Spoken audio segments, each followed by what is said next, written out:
Hi, I'm Mohammad Forough. I'm currently Assistant Professor of International Relations and Iranian Studies at Leiden University and Research Associate at Klingendal Institute. My research is focused on the geoeconomics of the rise of China and specifically Chinese Belt and Road Initiative and the role of Middle East and countries such as Iran in that initiative. This research project is focused on the role of Iran at the intersection of Chinese and Indian geoeconomic initiatives.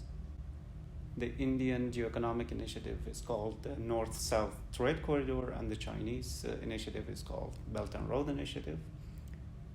The field research part of this project, which was generously funded by LeidenAsiaCentre, took place in the port of Chabahar and the capital of Iran, Tehran. The port of Chabahar is highly significant for the Indian initiative because it gives India access to Asian landmass via that port and more broadly via Iran.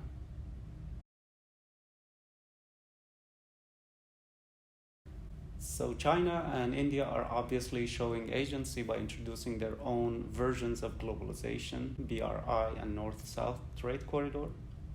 Iran is showing agency in different ways, for instance, by betting on the rise of Eurasia as the new center of gravity in the world and trying to make itself indispensable to the new dynamics, to the new Eurasian dynamics and transformations and these geoeconomic initiatives. For instance, Iran is doing that by creating or resurrecting the discourse of Iran as a new crossroads between different civilizations and different economies, especially the large economies of China and India in Asia and European economies. One of the ways in which it is trying to materialize this dream or this discourse is by expanding and improving its railway network. That is done through Chinese investment. It is also getting connected to the Indian geoeconomic initiative through the port of Chabahar.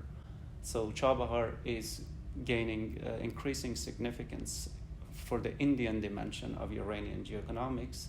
And Iran is showing agency, interestingly, by creating synergy between the two geoeconomic initiatives, Indian and Chinese initiatives. They are technically not really related to each other, but in the context of Iran, India is bringing commodities to Chabahar, which then will be put on the Iranian railway network, which is developed by China. In other words, you can say that the Iranian agency in this situation is creating synergy between the Chinese and Indian initiatives in its own geography and connecting the two initiatives and then springing them off to the rest of Eurasian landmass.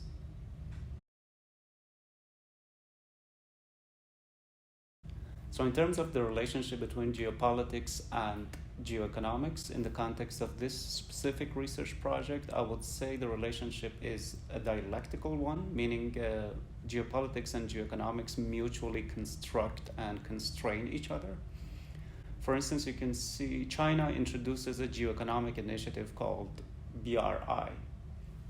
India sees it as geoeconomics, but also sees its geopolitical potential because it passes through the disputed territories with Pakistan.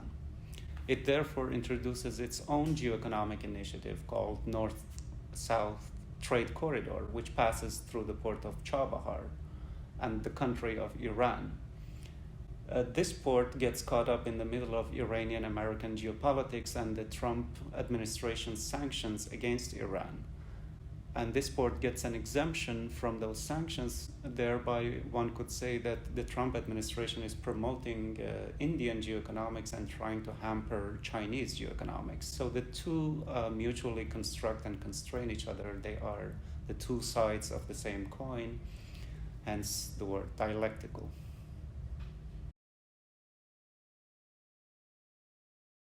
What was really eye-opening for me when it comes to this research was the fact that we in the West, when we hear the word Iran or the expression Middle East, we think of geopolitical actors and factors, but the level of geoeconomic activities and dynamics that was going on in the region and the geoeconomic news in the region was really surprising to me for a region that is oftentimes perceived as a geopolitical region.